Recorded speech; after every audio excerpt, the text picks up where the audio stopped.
एक मिनट रुको। नीरजा के बोलते ही वेटर रुक जाता है। वो पीठ मोड़े खड़ा था।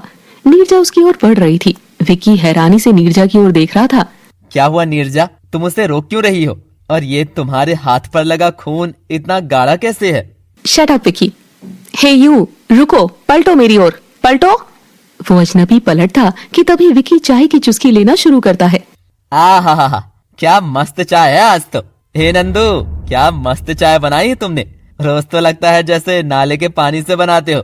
आज क्या बिस्लरी का पानी तो इस्तेमाल नहीं कर लिया कहीं? अरे भैया जी, आज हम नहीं बनाए चाय। ये नया लड़का ही बोला कि उधर बैठी मैडम भैया के लिए खास और कड़क चाय बनाता हूँ। वही तो मैं भी सोचूं, ये चाय का ऑर्डर दिए बिना ये भाई साहब बिना पूछे रख कर जा रहे हैं। मैं चाय नहीं पीती हूँ, बनाने से पहले कुछ पूछ तो लेते। अब एक वेटर चला है मुझको इम्प्रेस करने। ये लो 50 रुपए, इतनी सी टिप के लिए हीरो बनने चला है, कमबख्त। अजनबी पलटता उससे पहले ही नीरजा उसका हाथ पीछे मोड़कर उसके हाथ में अकड़ते हुए पैसे रख देती है और विकी का कॉलर पकड़कर उसे खींचते हुए वहाँ से ले जाने लगती है। अरे नीरजा, पर मेरी चाय तो पी लेने दो मुझे। अब तो पैसे भी दे दिए हैं।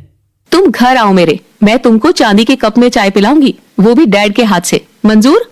अब मनोज का नाम सुनते ही विक्की की घिकी बन जाती है। वो कांपते हुए कुछ बोलता है कि तभी नीरजा अपना मुंह पोंछते हुए रुक जाती है। ये तुमने आज परफ्यूम कौन सा लगाया है? हाँ, मैं तो परफ्यूम लगाता ही नहीं हूँ ना। मेरी मम्मी कॉलेज आने से पहले जो पाउडर लगाकर भेजती है, उसी से सारे दिन महकता हूँ मैं तो। ओ स्टूपिड, तुम तो रहने दो। ये खुशबू कुछ अलग सी है। ऐसा लग रहा है जैसे इसकी महक को मैं पहचानती हूँ। नीरजा अपने ख्यालों में उलझी ही थी कि तभी उसके डैड का कॉल आता है और वो वहाँ से चली जाती है। दीवार के पीछे खड़ा वो उन दोनों की बातें सुन रहा था कि तभी एक कॉल आती है। रुद्र बेटा, तू है कहाँ? घर आजा बेटा। मगर इस बार भी वो कोई जवाब नहीं देता और कॉल कट कर देता है। बिना उसे हासिल किए कैसे लौटाऊं माँ? नहीं आऊंगा, कभी भी नहीं आऊंगा तब तक जब तक मेरी मंजिल मुझे नहीं मिल जाती। एक अजनबी संग तुम दिल तो लगा बैठी हो नीरजा, लेकिन तुम कभी नहीं जान सकोगी कि वो अजनबी कौन था, कभी भी नहीं। ये कैसी कश्मकश है इस लड़के की बातों में। जिसे वो पाना चाहता है उसे खुद से दूर रखता है। ये कैसे संगम की कहानी है जहाँ आग पानी के करीब जाना तो चाह रही है, लेकिन बुझे बगैर तो क्या ऐसा मिलन संभव हो सकेगा? नीरजा घर लौटते हुए भी उसी रास्ते की सड़क किनारे झांक के देखती है कि क्या वो कल वाला लड़का आज भी वहाँ है, मगर वो उसे कहीं नहीं नजर आता। और वो जोर से ब्रेक लगाकर गाड़ी रोकती है और आज फिर एक और गरीब की दुकान के फूल नीरजा की अमीर गाड़ी के पहिए तले कुचले जाते हैं। No no no, how stupid you are Neerja. ये कोई डिज्नी वंडरलैंड है जहाँ से तेरा डोनाल्ड डक तुझे दूर से देखकर हेलो कह देगा और बोलेगा, हेलो नीरजा बेबी, सुना है आप इंडिया के बिग शो बिजनेसमैन की इकलौती बेटी है ना? आइए मैं आज फिर से आपकी जान बचा लेता हूँ। ऑब्वियसली ऐसा तो होगा नहीं, तुझे उतर कर देखना होगा ना। तो महारानी, just get out from the car please. थोड़ा कष्ट दे लो अपनी टांगों को नीरजा बेबी। नीरजा अपने आप से ही बड़बड़ाते हुए बातें कर रही थी और वो गाड़ी से बाहर निकलकर देखती है कि आज फिर उसने कुछ फूलों के साथ एक गरीब की शाम की रोटी को भी गाड़ी तले कुचल दिया है। ये देखकर वो अजीब सा मुंह बनाती है। अरे ओ बूढ़े अंकल, वो जो लड़का उस दिन तुम्हारे साथ खड़ा था वो कहाँ मिलेगा? लड़का? कौन सा लड़का?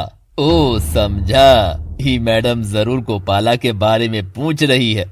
मैडम जी, वो तो अपने गांव गया है, 2 दिन बाद लौटेगा। आएगा तो मैं उसे बोल दूंगा। ओ वो गोपाला? तो मेरे सेवियर का नाम गोपाला है? बेचारी नीरजा अपने सेवियर से मिलने की तड़प में एक बार फिर रह जाती है और वो घर के लिए निकलती है। उसके जाते ही उस कुचले गई फूलों वाली दुकान पर वही अजनबी जाकर खड़ा हो जाता है। माफ करना साहब, मेरे पास बेचने को कुछ भी नहीं है। बड़ी बड़ी गाड़ी आकर हमारी रोजी रोटी भी कुचल जाती है। अम्मा, ये रख लो और मुझे मुरझाए फूल ही दे दो। ये मुरझाए फूल किसी की याद में मेरे पास मुझे महफूज रखने हैं, तब तक जब तक मेरी बगिया फिर से न खिल उठे। वो बूढ़ी अम्मा को कुछ पैसे देता है और उससे वही कुचले सड़े गले फूल खरीद लेता है। इस बार भी उसका फोन बजता है मगर वो नहीं उठाता। उधर नीरजा अपने घर पहुंच गई थी। आ गई तुम मेरी डार्लिंग डॉटर, देरी कैसे हो गई? वो मैं वो फूल, हाँ वो मैं फूल लेने रुक गई थी। ये सब छोड़ो, आप बोलो डैड, ऐसी भी कहाँ आग लगी थी जो आपने इतना अर्जेंट मुझे घर पर बुलाया? मैं विकी को ठीक से बाय भी नहीं बोल सकी। विकी? कौन? तुम्हारा वही छछुंदर बॉयफ्रेंड क्या? Dad come on. मॉम देखो ना, डैड विकी को कुछ भी बोल रहे हैं। यू नो ना, आई लव हिम डैड, जैसा भी है मेरा है। छोड़ो ना तुम भी मनोज, अभी नीरजा का बचपना चल रहा है। नीरू बेटा, जिस दिन तुमको सच में प्यार होगा ना, तब जुबान कांपेगी, इतना खुल के नहीं कह सकोगी कि यू लव हिम। पगली। Whatever mom, now tell me dad, किस लिए बुलाया था? नीरजा, तुम्हें भले ही अच्छा लगे या बुरा लगे, मगर अब से तुम अकेले बाहर नहीं जाया करोगी। बस हाँ, हफ्ते के 2 दिन तुम्हारे हैं जानता हूँ, मगर बाकी 5 दिन तुम मेरे अकॉर्डिंग ही चलोगी। बस मैंने फैसला कर लिया है, अब से मेरा आदमी तुम्हारे साथ रहेगा। आपका आदमी? हाँ, what, have you gone mad dad? ये क्या बकवास फैसला है? मतलब आपके दुश्मन हैं तो मैं क्यों ये सजा भुगतूं? उनको कहो ना कि वो भी हमला वमला बदला शदला लेना हो तो आपसे और मेरे इस भाई से डील करे।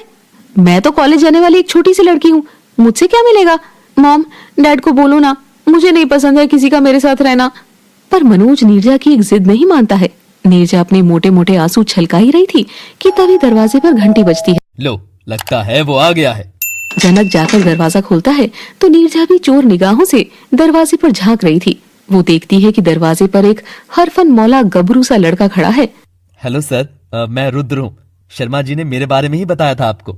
आखिर वही अजनबी नीरजा के दरवाजे पर कैसे? क्या ये दस्तक केवल इस घर पर है या नीरजा के मन के किवाड़ों पर भी कोई दस्तक होने को है? इधर दरवाजे पर खड़ा रुद्र पीछे खड़ी नीरजा की ओर देखता है, मगर नीरजा उसे नजरें फेर लेती है। कम इन यंग मैन, कम इन। तुम्हारे बारे में ही बात हो रही थी। ये है मेरी डार्लिंग डॉटर नीरजा। तुम्हें परछाई की तरह इसके साथ रहना है हमेशा। यस सर, मैं मेरी ड्यूटी एकदम ईमानदारी से करूंगा। ईमानदारी माय फुट, सबके सब भाड़ में जाओ। नीरजा अपने पांव पटकते हुए कमरे में चली जाती है और बिस्तर पर फैलकर खूब रोती है। एक यही तो मौका था जब मैं मेरे उस सेवियर को ढूंढ सकती थी। अब इस ब्लडी सिक्योरिटी गार्ड के कारण मैं वो नहीं कर पाऊंगी। मेरी तो जिंदगी हेल बना डाली इस बाप बेटे की जोड़ी ने। नीरजा पूरा बिस्तर उथल पुथल करके अपनी खुन्नस निकालते जा रही थी और उसने फैसला किया था कि वो घर से बाहर ही नहीं निकलेगी। अगर मैं बाहर ही नहीं जाऊंगी तो इस गार्ड के बच्चे का क्या ही काम रह जाएगा। फिर तो डैड को झक मारकर उसे वापस भेजना होगा। और नीरजा पूरा पूरा दिन घर में ही रहने लगी। उधर रुद्र नीरजा के कमरे की खिड़की के नीचे ही खड़ा रहता था। ना वो रात में सोता, ना वो दिन में वहां से हटता। पता नहीं आदमी था या मशीन, जो बस खड़ा खड़ा बाज की तरह चौकन्ना रहता था। ऐसे करते हुए 2 दिन बीत गए। 2 दिन बीत गए हैं। आज तो मेरा सेवियर लौट कर आने वाला है, मेरा गोपाला। सामने लिखे सेवियर के आगे नीरजा गोपाला का नाम लिखकर उसे चूम कर उस पर अपनी लिपस्टिक की छाप छोड़ देती है। आज तो मुझे मिल गए, तो ये लिपस्टिक का निशान मैं तुम्हारे गालों पर दूंगी।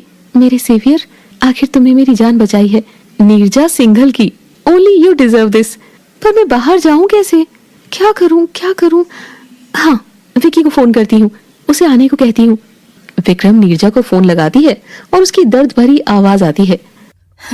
हेलो नीरू, बोलो। तू इतना मरा मरा क्यों बोल रहा है विकी? कोई पंक्चर करके गया क्या तुझे?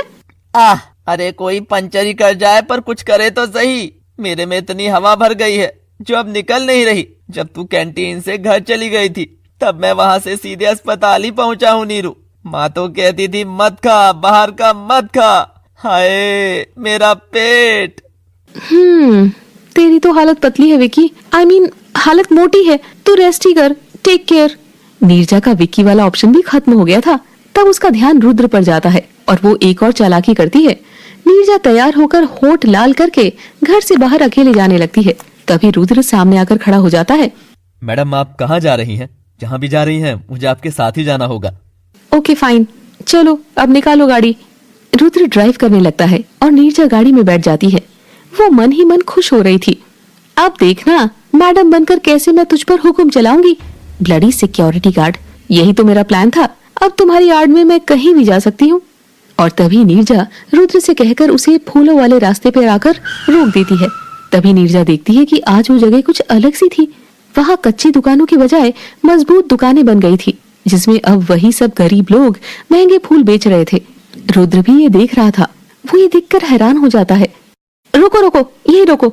ये रातों रात इनको कौन सी लॉटरी हाथ लग गई है? गरीबों की किस्मत इतनी अच्छी कहाँ जो इनको लॉटरी मिलेगी। जरूर किसी भले आदमी ने इनकी मदद करी होगी। व्हाटएवर, मुझे यहीं उतरना है।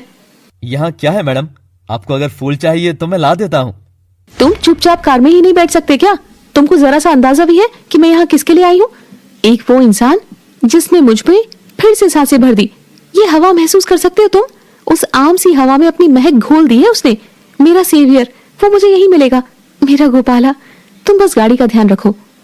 रुद्र नीरजा की बात सुनकर मन ही मन हंस रहा था, पर वो अजनबी ही रहना चाहता था। और नीरजा गाड़ी से उतरकर जाकर देखती है कि वो आज भी नहीं लौटा था। काका, मैं पता नहीं कब यहाँ वापस आ पाऊं। गोपाल आए तो आप उसे मेरा नंबर दे देना और कहना मुझे परसों चर्च गेट के पीछे वाले कैफे में आकर मिले। मैं उसका इंतजार करूंगी। नीरजा बेचारी उदास मन से कार में आकर बैठती है। मैडम, मिला आपको आपका सेवियर? वो क्या नाम था? मिस्टर गोपाला? तुमको बहुत इंटरेस्ट आ रहा है मेरी लाइफ में? हाँ, चुपचाप गाड़ी चलाओ तुम। नीरजा की आंखें नम थी। वो खिड़की से बाहर झांकते हुए गोपाल का चेहरा याद करने की कोशिश कर रही थी। वो बंद आंखों से उसका चेहरा खुद के करीब महसूस कर रही थी कि तभी रुद्र की थकान से अचानक आंख लग जाती है और गाड़ी कंट्रोल से बाहर हो जाती है। इडियट, ठीक से चलाओ ना। आउच! नीरजा गाड़ी के झुकने से रुद्र की ओर आ गिरती है। उसके लब रुद्र के गालों को छू जाते हैं, जहां लिपस्टिक की छाप लग जाती है। नीरजा एक लंबी सांस लेती है और उसकी सांसें महक उठती है। सेवियर, तुम? अब देखिए क्या रुद्र अपनी पहचान को नीरजा से छिपा पाएगा और आखिर उसकी मंजिल क्या है, जानने के लिए देखते रहिए आशिक बनाया आपने, केवल लव सिटी पर। और दोस्तों, अच्छे बुरे कैसे भी कमेंट जरूर किया करो, उससे शर्मा राइटर को प्रोत्साहन मिलता है। So please comment your views on this part and wait for the next. Till then, do like, share, subscribe and go to the fashion link given in the description box. Thanks.